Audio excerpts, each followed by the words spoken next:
Welcome to the Highly Sensitive Person Podcast, a twice-monthly podcast for people who experience the world intensely.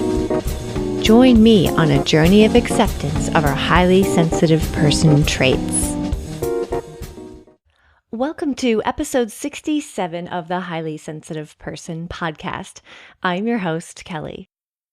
This podcast is all about topics related to having sensory processing sensitivity.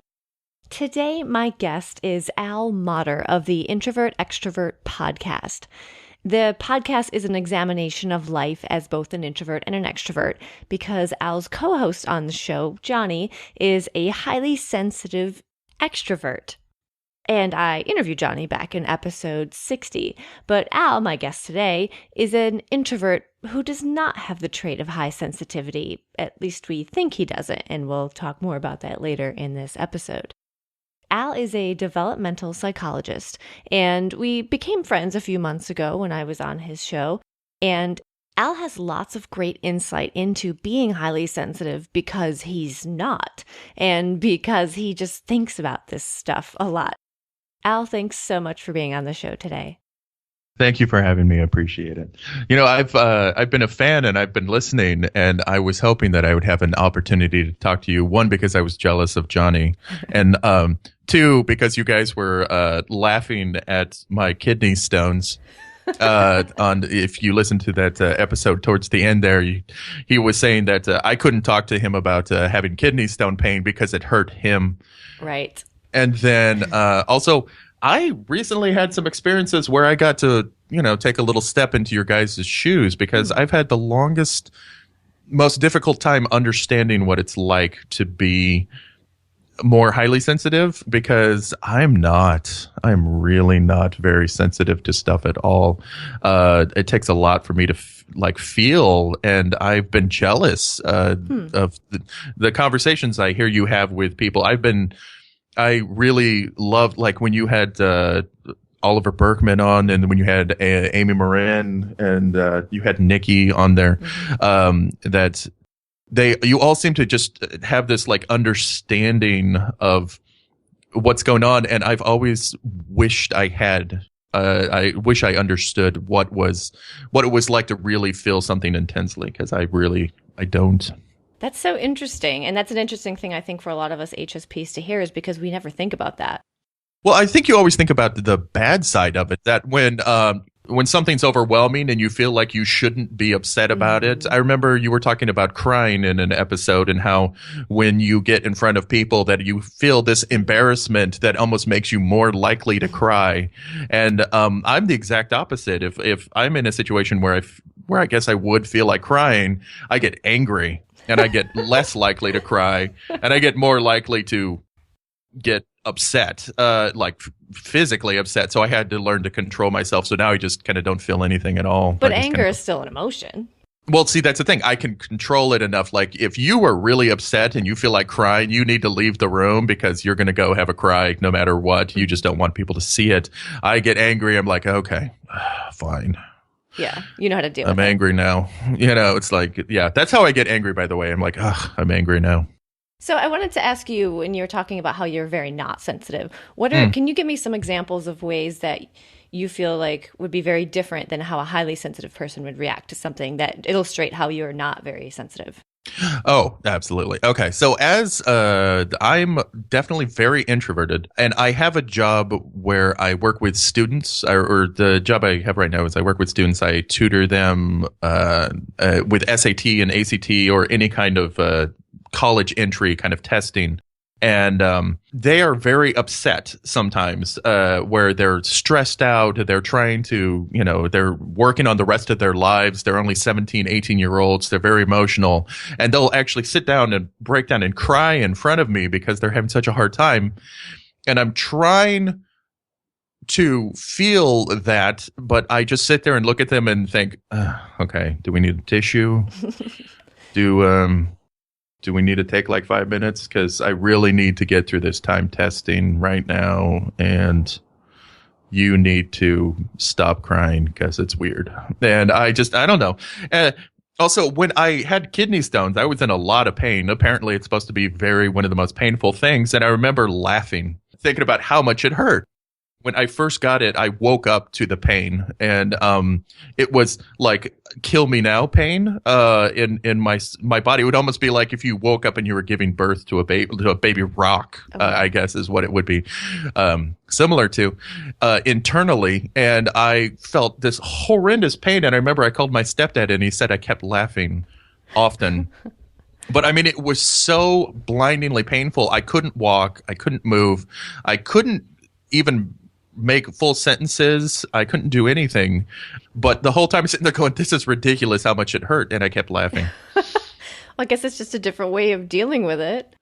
Well, yeah. I mean, it didn't make me feel any better. Right. It just, I thought how ridiculous this is that this hurts so much. It wasn't, there was no, like make it stop and blah, blah. It's just like, gosh, this really hurts a whole bunch. Also, I think you've described before how like something will really move you, like you love your flowers and you love your dog. You love, in my life. I mean, like I'll look at things and go like, wow, that's gorgeous. So is there other gorgeous things around here? Kind of like I never really stop and notice. I see it, I feel it, but my body just goes, yeah, boy, that is great. Yeah. Moving on, kind of thing going on. It doesn't stop and recognize. And maybe I'm highly sensitive and I just am in denial. I don't know, but it doesn't. Things just don't impact me. Right. I mean, I could be overwhelmed by something and then my body will just go, boy, you're overwhelmed. Anyway. Yeah, that was going to be what I was going to ask next. Is you ever experience overstimulation? Only through smell. Huh. I have a really good sense of smell. Oh, and hearing. So I guess sometimes I could be overwhelmed by like noise. But then again, at the same time, I love casinos where it's so much noise that it actually does affect me. And I love being affected, but I need a whole bunch of noise to get to that point. And the last show I did was about the worst places in the world for HSPs. And one of the places I listed was a casino. And because I hate being at casinos for lots of reasons, just the lights, the sound feel overwhelming to me. I also feel this emotional thing too. I feel like I see a lot of people there who seem elderly, a lot of older people there who seem alone. And I just kind of, even who knows if they are lonely or sad, but I kind of assign this feeling to them like, oh, they seem really sad and this is all they have. And so that I feel really sad for everybody. But anyway, it's interesting to hear you say that even though you're an introvert, which I also am, you're probably not a highly sensitive person. So you actually enjoy all of the Very noise much and the lights and the little music. I love the music. I even love how the music of the different machines overlays over one another. So it makes this just like a wall of sound. Yeah. I hate that. I love a good cacophony. But I also can understand and can appreciate how one might like the anonymity of it, where there's so many people and there's so much stuff going on that you can just blend into the crowd. You don't have to talk to anybody. You can be all alone and introvert away. So I can understand that aspect of it. Well, yeah, because you could be alone in that blanket of noise and lights and confusion, and everybody else is in their own little world, and it almost feels like I'm in a blanket, a big blanket of sound, and I love it. And it's this sort of lost in a crowd thing is something I also wrote about recently about how I actually love big cities to an extent. I used to live right outside New York City, and I loved going down on the weekends and spending time in the city, and a lot of HSPs might say, how could you possibly like a big city? It's so overwhelming. And, the smells, the sounds, the people. And yeah, I get that. But there's also, a little bit of high sensation seeking too, which is kind of exciting for me. But you can feel lost in a crowd because there's so many people around. Nobody's paying attention to you. No one cares about you. You can be as weird or as crazy as you want and do whatever you want and have a good time. Right. You were talking about Benihana on that episode too. I love Benihana. Yeah, so Benihana is a restaurant for anyone who might not be familiar with it. I think it's mostly in the United States, and it's considered, I think, like a Japanese steakhouse or hibachi grill type thing. What I love is that they sit there and, they make noise, and so it takes the focus away from me because I'm a really big guy, and so a lot of times when I go into places and sit down, people just look at me, which I don't particularly like. In fact, some people have come over and asked if I play sports or do some other things. And it's just like, no, go over there, please. I'm done with you. Yeah. And at that case, there's this guy flipping around, utensils and throwing potatoes and making an onion ring fire volcano. And so they're not looking at me at all. And so I love that. That's great. Yeah. I love the distraction. I love that I can get like some kind of sensation. And I love that it's not people looking at me. So it's a beautiful thing. I love Benihana. I don't like it. And the clinging and clanging of the cooking implements, and there's smokiness in the air, and it just drives me crazy. And also the feeling like I have to be watching the show in front of me. Like when I go out to dinner, I like to talk to the people I'm with. And the fact that I have to be like, okay, here's the show. I've seen it like a million times. I have to sit here with a nice, happy face and sit through it again. I don't know. Maybe I'm just grumpy. Maybe. You know, sometimes you have to just ask yourself. I had to ask myself that question when I was kind of discovering my introvertedness. It's like, am I just kind of a jerk? And I just don't like hanging out with people. Yeah. And after a while, I didn't hang around with anybody at all for a period of time. And I was like, no. I like people. I like helping people. Ones. I think I'm a nice person because I go out of my way to help people when I really don't have to. But boy, does it tire me out. So that was kind of like I just need to do it in moderation and to make sure I'm aware of, kind of what's going on. And that's a good question. Maybe we should all ask ourselves once in a while. Am I an introvert or an HSP, or am I just a jerk? I think. No, I'm joking. Or both. You could be both. You could be both. Or all of the above. But at the same time, they're not mutually exclusive. It doesn't really benefit you to beat yourself up either. Like if you're worried, maybe I'm such a bad person, I'm so mean, I'm a jerk. Well, it doesn't really do any good to beat yourself up. You're probably not a jerk. Right. You're probably just overthinking things. Right. Although I got to admit, sometimes I am kind of a jerk, and I thank goodness I'm not sensitive because I don't care. Like, boy, that guy's a jerk. Yep. Hey everyone, I'm going to take a quick break from the interview for a minute, change gears, because I want to tell you about a resource I think you might be interested in. My friend and colleague Andy Mort runs The Haven, which is a private membership site for highly sensitive people. It's completely dedicated to providing HSPs with a place to learn and understand more about who they are and to explore how they can make their unique and gentle impact in this noisy world. There's already 2 years worth of really interesting content available in The Haven, like high-quality videos, collaborative projects, interviews, and more, which I know because I'm a member. It's been created specifically to help support, encourage, and inspire HSPs. My favorite part is the private Facebook community that is friendly and welcoming. Registration to The Haven is only open for a few days. It closes at midnight on July 21st. There's no contract and no obligation, and space is limited. It's only $1 to try it out for the first month, and you can cancel anytime, so why not check it out, right? You can learn more about The Haven and sign up by going to highlysensitiveperson.net/haven. Now back to the interview. I'm very sensitive to subtleties. I see them and I feel them.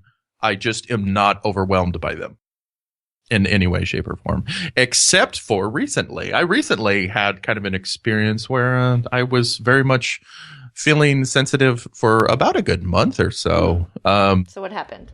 Okay, so I don't want to. It's almost even a trigger now at this point. So I don't want to go into it in too much depth. Also, we covered it on the podcast, Introvert Extrovert podcast. Check that out. And I was having a hard time because I found out I had kidney stones around Thanksgiving, and so I was kind of suddenly dealing with constant pain management, and I was just hurt all the time. I work with kids over that sometimes don't do what I say, and then they don't do well, and then they blame me because they have no one else to blame, and they don't want to blame themselves. So I don't have a lot of control over that. So it's kind of stressful having a job where you don't really have a lot of control, and the control is left to not even an adult. It's a kid that's trying to cover their butt. Right. And also sometimes they would just do stuff that was dumb. Like they would lie about something. And so they were like lying to their parents, and then they would say, oh no, well, Al told me to do something or that. And so they would actually throw me under the bus really hard. And this is how I make my living right now.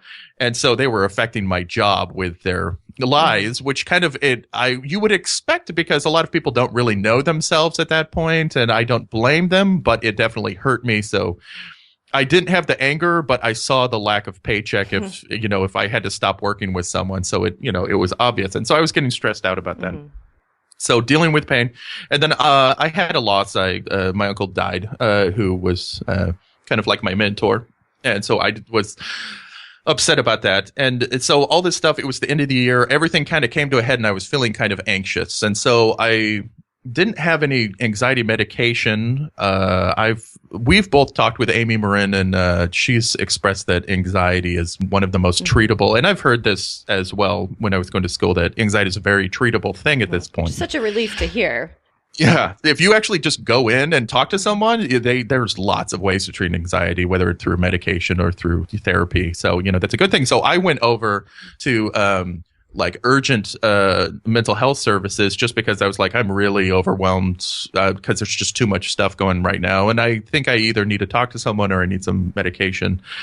Unfortunately, I went too late at night, and it was like 10:30 on a Friday. So I was submitted to emergency psychiatric care, and that meant they had to hold me until there was a psychiatrist. This is one of my things that tells me I'm not a highly sensitive person, because I went in there and I was like, well, I guess I'm going to have to do this then. All right, let's do this. And I did. I was committed. I had to commit myself for a period of time. And unfortunately, it was understaffed and it was right after Cinco de Mayo. So there was a lot of just people that had drunk and gotten so drunk that they were put into like under observation because they were a threat to themselves or others. And so I was just filled with this place and the only thing that really bothered me was I didn't want to talk to anybody. I just wanted to sit there and do my thing. People were getting in fights and screaming about how they didn't belong here. And I would just be sitting there eating my vegetarian option meal, where I was sitting there going like, God, could you go over there and do that? Because I'm just really trying to get through this. Yeah, it's trying to get through this. And so I got through the whole thing. I ended up staying there 36 hours or something along those lines because just no one got to me. And finally, when they did, it only took like 4 or 5 hours to get out.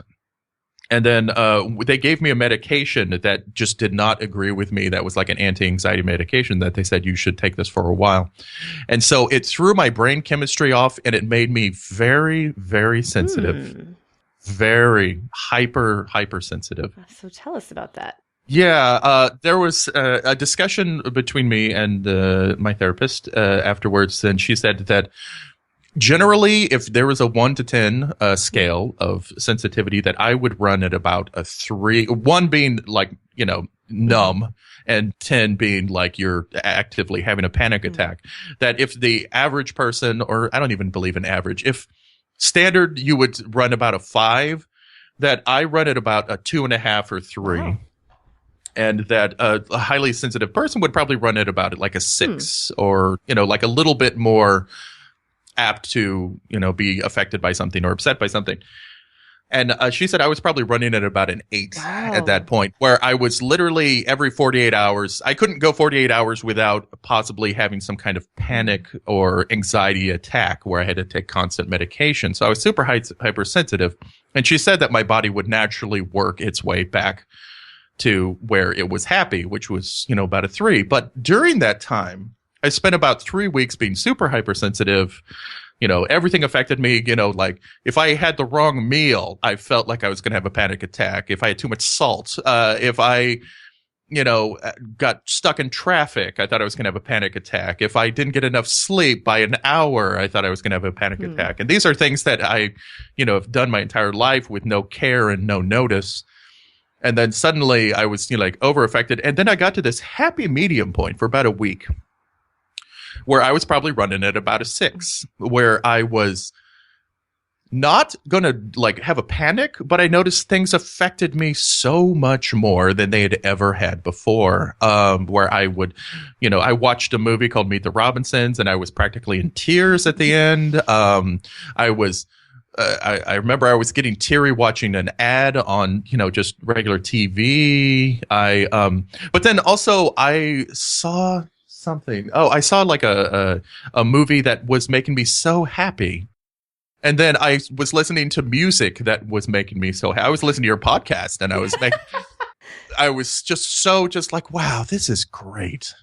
I definitely have had kind of that experience. I was sad that it only lasted for a week. And at this point, I am definitely not, I'm back to my non-sensitive self again.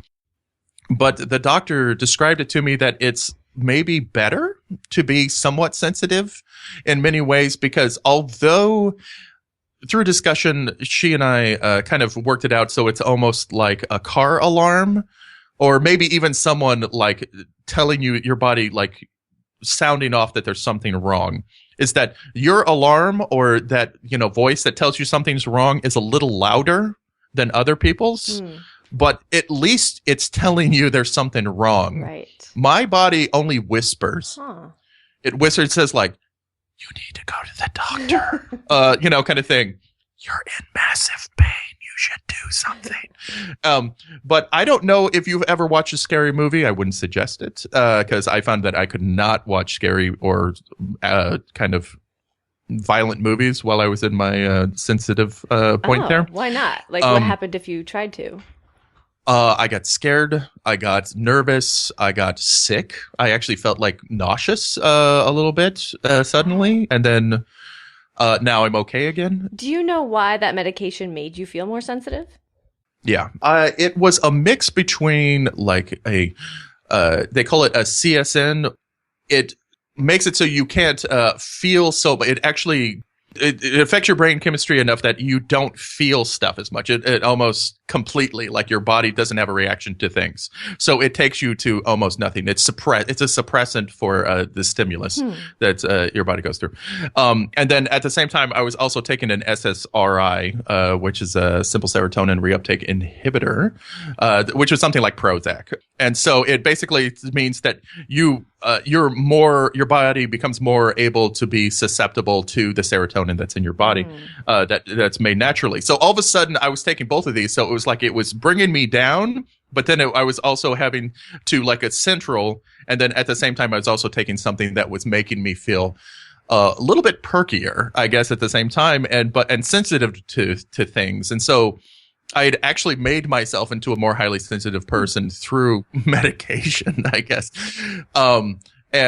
So my body chemistry was great, but since I'm not used to that and my body's not happy at that point, it eventually rolled back over to my non-sensitive self. But not that you're non-sensitive, you're just not like highly. That's what the doctor kept calling it. Called it non-sensitive? Yeah. Well, I think it's funny because, Dr. Elaine Aaron, you were saying on one of your podcasts that she called it, highly sensitive just because she couldn't think of something better. Well, I think even worse so, you've said like, boy, that's not a good name for it. Well, even worse so is the opposite, is non-sensitive, because it makes you sound like just a jerk. And she has actually, Dr. Elaine Aaron has, I can't remember if it was in her documentary or somewhere, where she said you shouldn't call someone non-highly sensitive. You could say they don't have the trait or something like that. It's kind of a clunky way to say it, but it's not great to be like non-highly sensitive. So it's all of these words are a little tricky to get around, but hopefully people get the gist. Well, it's all just part of the lexicon, and it's that that it does define what it is, but it sounds bad just because of But so I was not feeling the trait of sensitivity anymore, and I almost missed it. I felt like I was kind of discovering things. In fact, I was a lot more productive. I was doing a lot of stuff on my Tumblr page. I was doing a lot of stuff, going out more. I was exercising more. I was doing, being more creative with my cooking. I continued to work. I didn't take a day off for 3 weeks after I spent my weekend over at the mental facility. So I I was working the entire time, and so the parents that I worked with said they could definitely notice a difference. That suddenly I was not happy. Because I, as much as you are used to it, and I know that you're very proud of your sensitivity to things at this point, except for when it's, bothering you or you feel kind of crappy. But that someone who's new to it, and that's why I think kids should be made aware of this so much more, and parents should be aware of highly sensitive traits, is that when you're new to it, it is terrifying. It is absolutely terrifying, and especially if you spent your whole life being not very sensitive, suddenly you're thrown into this whole different world. It is just But most people don't get to have that experience of just suddenly, like you did, just suddenly getting to feel the other side of it. Right. I definitely had a period of time where I was hypersensitive, almost to the point where it would probably be similar to being on like ecstasy, where I was like super sensitive and everything was like amazing. But that there was a week of where I just was a little bit sensitive, and I liked that. It wasn't like being high. It was just like being aware. Just a little more aware. Yeah, just a little more aware of things and a little more affected by things than I was used to. And I liked it. It was a good thing. That's such a nice message for people who are listening, for those of us who are often thinking about all the negative things about being highly sensitive and all the things that stink about it. And then to hear your story and be like, oh, like there are some people who are really different than us that maybe they would like to be a little more sensitive. The same way we wish we were a little less sensitive. So there are two sides to every coin, and not everything about being an HSP is bad. There are definitely a lot of great things. And I did want to say, I wouldn't say that I'm proud of being highly sensitive. You mentioned that I was proud of my being having the HSP traits, because it's not really something to be proud of. It's just the way I am. But I do try to help people throughout the show to realize things that are good about being HSPs, just so they don't feel bad about themselves. I think you should be proud of those traits who make you who you are. I mean that you should embrace what you are, because I think that's what makes you who you are and what makes you good. So you should embrace those things that, even though sometimes they bother you or hinder you or make it a little more difficult, that when you explain yourself, and then when you especially when you were with your husband, I think that when you have someone that kind of, balances you out a little bit, that, it makes you better. So, you should be proud of that. You shouldn't be elitist about it, saying I'm better than you, but you can be proud of something without being being an elitist about it. So are you proud of the way that you are? In many situations, yeah, I am, because there sometimes when there's someone. When I was married a while ago. I'm no longer married, but she's still my best friend. We get along. She's awesome. We used to go over and check out like paintings and artwork. We went over to the Museum of Modern Art in San Francisco, and we'd look at stuff. And I remember there was this whole Chagall like thing, and she was looking at it going like, "This is amazing," and I was like, "Yeah, this is pretty cool." So I hear there's some Frida Kahlo over there. That's pretty cool. Do you think she's highly sensitive? She's more sensitive than I am. That's for dang sure. I definitely do not feel as intensely as she does. And from what from what we've talked, I definitely do not feel things as intensely as you do either. And so, seeing the other side of the coin, I definitely see the problems with that, because there's sometimes where you're just like overwhelmed with an emotion where you cannot control it, and it's embarrassing. Because I'm a big 300-pound guy who's like 6'3", and I played sports, and I look like a lineman on a football team, and so if I'm over there going like, that flower's so beautiful, I get a lot of feedback, bad feedback about that kind of thing. So I'm not allowed in kind of this culture to be a sensitive person unless I really just bully it over someone. Something we've never talked about on this show is and you and I have talked about it just in our own conversations, about how just physicality of that you're just a bigger person affects your life in so many ways that someone who's not a taller, bigger person like me, I would just never even think of. It's incredible. Well, I think you and I were talking about a long time ago. I saw, maybe it was like a couple of years ago, I saw a football game, because I'm manly and I watch football. I was watching, and there was a guy that was on the Bengals that was they had one of those pink days where everybody's wearing pink for breast cancer awareness. And, he had just found out that his daughter had cancer. And so he was really having a hard time, but it's his job to show up and smash people around. So he was there so that, he could afford the chemo, really expensive treatments for his kid. Even though they get paid a lot, the treatments for cancers are really, really, really, really expensive, especially private ones that are, really good. The other team's cheerleaders dressed up in his number and jersey, and they put up something that, this is for your daughter. And I remember he was just bawling on the sideline, and there's a close up of him just crying, and that was fine. Manly, so-called manly, strong male athletes, I think they're allowed to cry. Like, it's okay for them to cry. You can be passionate about something if you're big enough, because then they say like, boy, they must be really passionate about it. And that there has to be a really good reason to cry. I'm big enough that I guess if I did break down and cry, that they would say like, oh, there's got to be a good reason. Let's make sure that he's okay. But for the most part, they don't want to see that. People want to see me be tough so that they can feel confident around me, especially with my size. If someone feels that I'm not emotionally stable, that's a terrifying thought. That is just terrifying.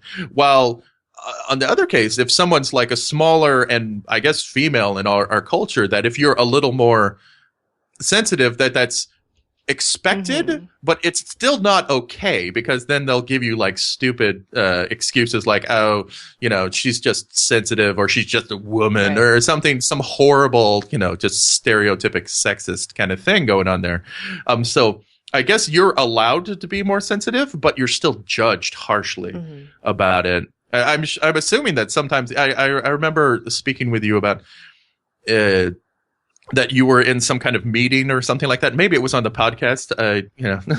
I listen to your podcast and I feel like we're just having a conversation. So lovely.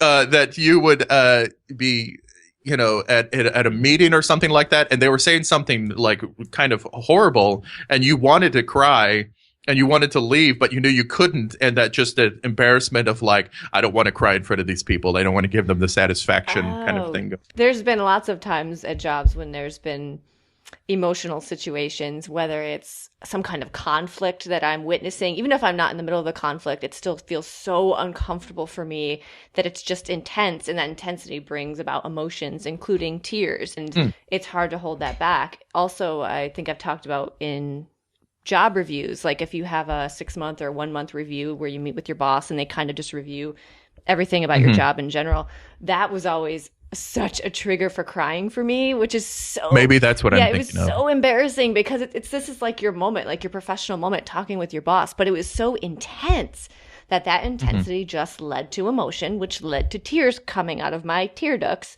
It didn't mean I was sad and crying. It was just intensity crying. Right. And I always had such a hard time. The entire time I'd be in those job reviews, I would just be fighting inside me of how am I going to stop these tears. I wouldn't even like listen to what they were saying to me. It was just an act of, what can I do to fight these tears? And I had all of these little tricks that I would do. Ugh.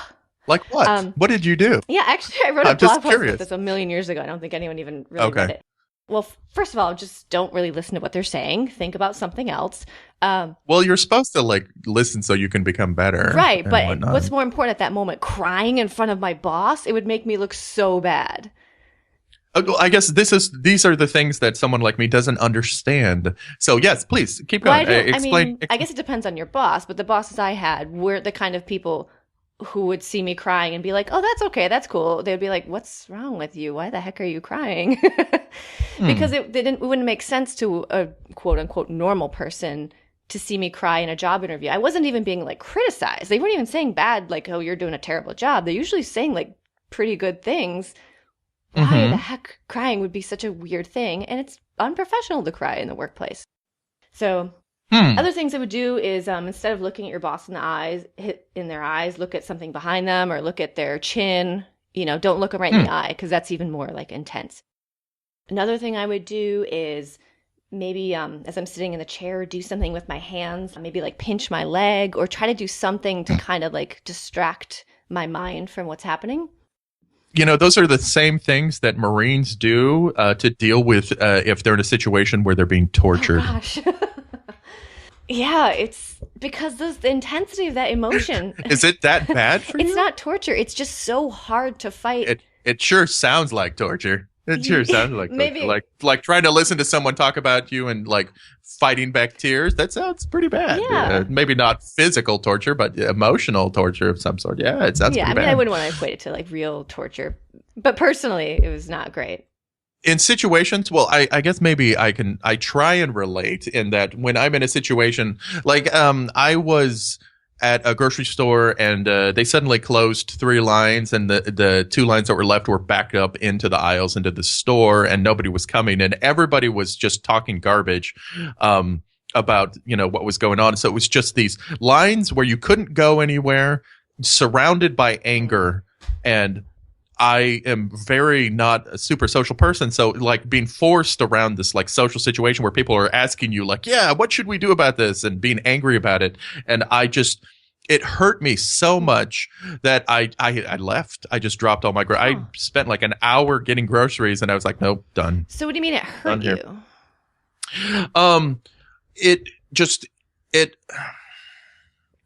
I think this is the empathy part. It's like I could feel how angry everyone was, and that amount of anger even affected me. I even felt that. And when that anger was so strong that I started to feel angry as well, I'm not an